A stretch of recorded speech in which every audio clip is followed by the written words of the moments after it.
Hello everyone, কেমন আছো তোমরা সবাই? আশা করছি সবাই খুব ভালো আছো। আজকের এই ভিডিওতে আমরা ডিটেলসে দেখব সিকিমের প্রেজেন্ট সিচুয়েশন। আমরা দেখেছি যে লাস্ট কয়েকদিন ধরে সিকিমে অনেক বড় রকমের কিন্তু একটা দুর্যোগ স্টার্ট হয়েছে এবং প্রচুর পরিমাণে বৃষ্টি হচ্ছে এবং বন্যার সিচুয়েশন ক্রিয়েট হয়ে রয়েছে। সেই সিকিমের কিন্তু রেস উত্তরবঙ্গেও কিন্তু পড়ছে। সো ডিটেলসে এই ভিডিওটার মধ্যে থাকবে সিকিমে কেন বন্যা হচ্ছে, কেনই বা সিচুয়েশন যথেষ্ট অনেক বেশি উদ্বেগজনক বলা হচ্ছে, ক্লাউড ব্রাস্ট কী জিনিস, GLOF যেটা বলা হচ্ছে যে এটাই হচ্ছে মেন রিজন সিকিমে হওয়ার পেছনে। ডিটেলসে বিভিন্ন ম্যাপের থ্রুতে আমরা পুরো বিষয়টাকে দেখব। ভিডিওটা শেষ পর্যন্ত থাকবে। ভিডিওটা ভালো লাগলে লাইক করে দিও, চ্যানেলটাতে নতুন হয়ে থাকলে সাবস্ক্রাইব করে দিও, আর যদি ভিডিওগুলো ভালো লাগছে তাহলে শেয়ার করতে কিন্তু ভুলো না। না, প্রথমে আসি সিকিমে কি ঘটছে। দেখো, সিকিমে এই মুহূর্তে সিচুয়েশন যথেষ্ট আশঙ্কাজনক, কারণ এখনও বলা হচ্ছে সিকিমে কিন্তু দুর্যোগের যে মেঘ সেটা কিন্তু এখনও কাটেনি।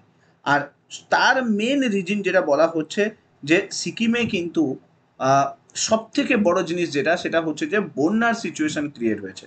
প্রায় 1200 এরকম পর্যটক কিন্তু আটকে আছে সিকিমের মধ্যে, এবং সেই সিকিমের রেস বলা হচ্ছে যে দার্জিলিং, কালিম্পং এইসব জায়গায়ও কিন্তু আসতে চলেছে। ম্যাপের থ্রুতে দেখার চেষ্টা করি। দেখো, সিকিমকে বুঝতে গেলে আগে প্রথমে আমাদেরকে না হিমালয়ের পুরো পার্টটাকে বুঝতে হবে। না, হিমালয়ের এই যে পার্টটা, ভারতের যে এই পার্টটা দেখতে পাচ্ছ, এটা কিন্তু পুরোটা হিমালয়ান রিজিয়ন। এখানে সমস্ত হিমালয়ের কিন্তু যে পিকগুলো সেগুলো কিন্তু এখানে রয়েছে, এবং প্রত্যেকটা কিন্তু গ্লেশিয়াল লেক কিন্তু এখানে দেখতে পাবে। গ্লেশিয়াল লেক মানে হিমবাহ যুক্ত হ্রদ যেগুলো, সেই হ্রদগুলো কিন্তু এই পুরো ওপরের পার্টে কিন্তু রয়েছে। আর এই ওপরের পার্টে এই যে অংশটা দেখতে পাচ্ছ, এই অংশটাই কিন্তু বেসিক্যালি আর কিছুই নয়, সেটাই হচ্ছে কিন্তু সিকিম। সিকিমের তিনটে পার্ট, একটা হচ্ছে north Sikkim, east Sikkim, south Sikkim আর ওয়েস্ট সিকিম। তার মধ্যে যেটা নর্থ সিকিম আছে সেটা হচ্ছে এই আপার পার্টটা। এই আপার পার্টটা পুরোটাই কিন্তু হিমালয়ান এরিয়া। এখানে অনেক বড় বড় কিন্তু গ্লেশিয়ার লেক রয়েছে, যেগুলো সবই কিন্তু বরফ গলা জলে পুষ্ট। আর এই সিকিমের এই ওপরের অংশ থেকে বয়ে আসছে কিন্তু তিস্তা নদী। এই যে তিস্তা নদী দেখতে পাচ্ছ, এই যে নর্থ সিকিমের সাইড দিয়ে কিন্তু এই তিস্তা নদী কিন্তু বয়ে আসছে। এবার কি হচ্ছে, প্রেজেন্টলি এই সমস্ত লেকে অলরেডি কিন্তু জল ভর্তি হয়ে রয়েছে, বরফ গলা জল কিন্তু পুষ্ট হয়ে রয়েছে, ভর্তি হয়ে রয়েছে। তো এই নর্থ সিকিম রিজিয়নে যত লেক আছে সেই লেক কিন্তু অলরেডি জলে ভরা। তার মধ্যে কি হচ্ছে, লাস্ট কয়েকদিন ধরে এই সমস্ত এরিয়াতে, মানে সিকিমের এই নর্থ সিকিম এরিয়াতে প্রচুর পরিমাণে বৃষ্টি হচ্ছে। প্রায় বলা হচ্ছে 2 সেন্টিমিটারের কাছাকাছি লাস্ট দুদিনে কিন্তু বৃষ্টি হয়েছে। আর বৃষ্টি হওয়ার জন্য এই সমস্ত এরিয়াতে এই যে এইখানে যে লেকগুলো দেখতে পাচ্ছ, লাচেন লেক, সাউথ লোহানাক লেক, এই সমস্ত লেকে কিন্তু জল উপচে পড়ছে, এবং তার সঙ্গে সঙ্গে অ্যাড হয়েছে তিস্তার জল। তাহলে এই জল, যে এই জলের পরিমাণ কিন্তু ধীরে ধীরে বাড়ছে। এবার কি হচ্ছে, এইখানে যে বরফ রয়েছে, এইখানে এই যে পুরো পাটে যে দেখো বসবাস কিন্তু লোকেরা এই সমস্ত এরিয়াতে করে, ঠিক আছে। বরফ গলা বরফ যদি দেখো, ম্যাক্সিমামটা কিন্তু যে বরফের যে পরিমাণ সেটা কিন্তু ওপরের দিকে নর্থ সিকিম রিজনে বেশি।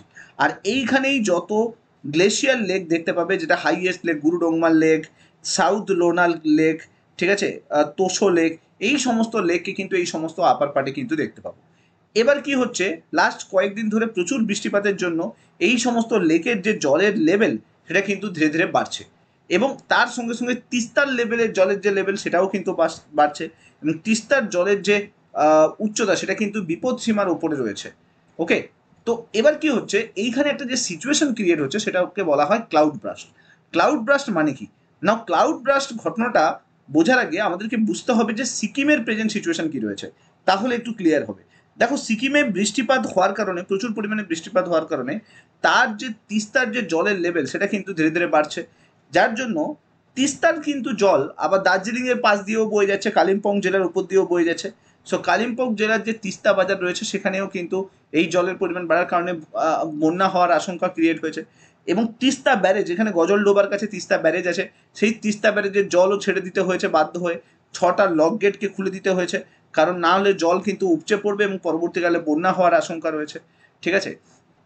তো এখানে সিচুয়েশন যথেষ্ট ধীরে ধীরে ধীরে ধীরে কিন্তু অনেক বেশি বাজে অবস্থায় যাচ্ছে।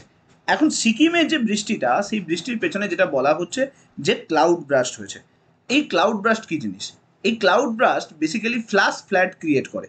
এবং দেখো যেটা বলা হচ্ছে যে 1200-র কাছাকাছি ট্যুরিস্ট এবং 6 জনের কাছাকাছি অলরেডি কিন্তু মৃত্যু হয়েছে। এবং লাস্ট 2-3 দিনে আমরা যদি দেখি সিকিমে প্রচুর বৃষ্টি হয়েছে, বিশেষ করে উত্তর সিকিম যে জায়গা সেখানে বৃষ্টিপাতের কারণে অনেক বড় ল্যান্ডস্লাইড কিন্তু হয়েছে, ছোট বড় বহু ল্যান্ডস্লাইড হয়েছে, যার জন্য রাস্তা ভেঙে গেছে, বিভিন্ন জায়গায় টেলিফোনের টাওয়ার নষ্ট হয়ে গেছে, বহু পর্যটক আজকে আটকে পড়েছে এবং তাদের সঙ্গে টেলিফোনে কোনোভাবে যোগাযোগ করা যাচ্ছে না। এবং এই বিপর্যয়ের জেরে বলা হচ্ছে 1200-র উপরে পর্যটক, ট্যুরিজম সেক্টর থেকে যেটা বলা হচ্ছে, ডিপার্টমেন্ট থেকে বলা হচ্ছে 1200-র উপরে পর্যটক এখনও আটকে আছে। এবং তার মধ্যে 15 জন কিন্তু বিদেশি রয়েছে, বাকি সবাই কিন্তু পশ্চিমবঙ্গে রয়েছে।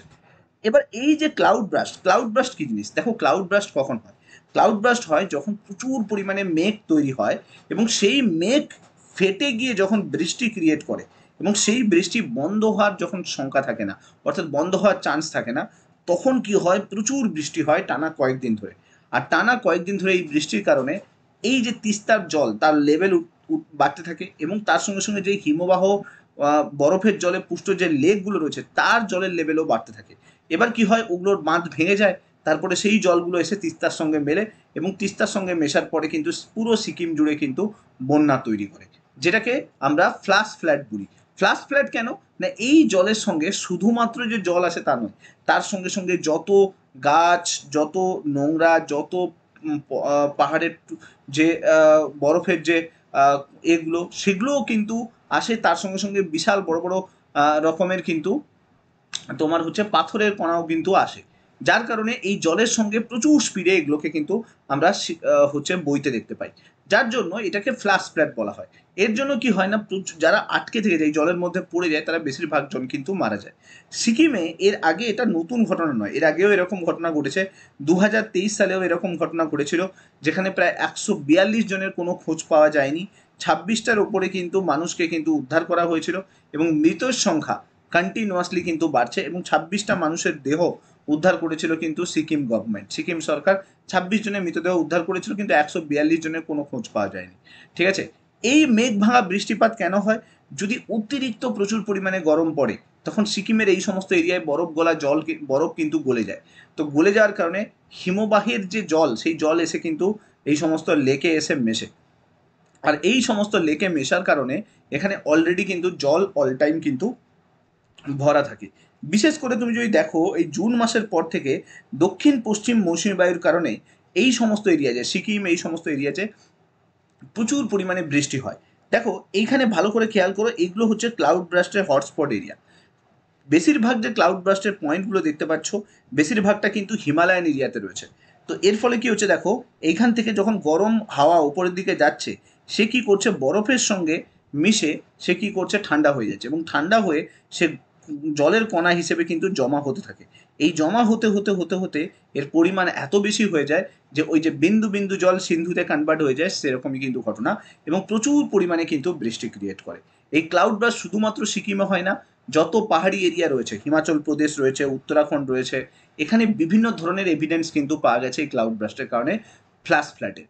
ক্লাইমেট এক্সপার্টরা বলছে বেসিক্যালি ক্লাইমেট চেঞ্জের কারণে কিন্তু এই ধরনের ঘটনা কিন্তু ঘটছে।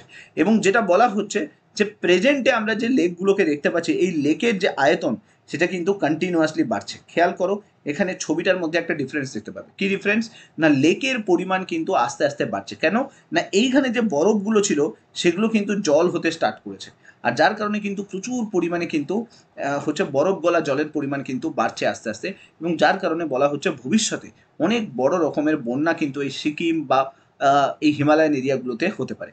দেখো সিকিমে এই মুহূর্তে যত পর্যটক আছে, গভর্নমেন্ট সরকার চেষ্টা করছে খুব তাড়াতাড়ি তাদেরকে যাতে এয়ারলিফট করে নেওয়া যায়, কারণ তা না হলে কিন্তু এই ফ্ল্যাশ ফ্লাডের মধ্যে পড়ে মারা যাওয়ার চান্স থাকতে পারে, আশঙ্কা থাকতে পারে। 2000-এর ওপর ট্যুরিস্টকে অলরেডি এয়ারলিফট করার চিন্তাভাবনা সিকিম গভর্নমেন্ট অলরেডি স্টার্ট করে দিয়েছে। ভারত সরকার সব দিক থেকে সাহায্য করছে সিকিমকে এই মুহূর্তে, যাতে কোনোভাবে যাতে মানুষের প্রাণ যাতে না যায় তার জন্য যত রকম সাহায্য দরকার সেই সমস্ত সাহায্যের আশ্বাস কিন্তু ভারত সরকারের তরফ থেকে দেওয়া হয়েছে। বলা হচ্ছে যে খুব তাড়াতাড়ি এই সমস্ত ট্যুরিস্টদেরকে খুঁজে বের করা হবে এবং তাড়াতাড়ি করে এয়ারলিফট করে নেওয়া হবে। তো বোঝাতে পারলাম পুরো ব্যাপারটা সিকিমে কেন ঘটছে এই ধরনের ফ্ল্যাশ ফ্লাড বা এই ধরনের বন্যা। ভিডিওটা ভালো লাগলে লাইক করে দিও, চ্যানেলটাতে নতুন হয়ে থাকলে সাবস্ক্রাইব করে নিও, আর এরকম ভিডিও দেখার জন্য মাস্ট চ্যানেলটা কিন্তু জয়েন করে নিও। Thank you so much. Next video তোমার সঙ্গে আবার দেখা হচ্ছে। Till then, bye by.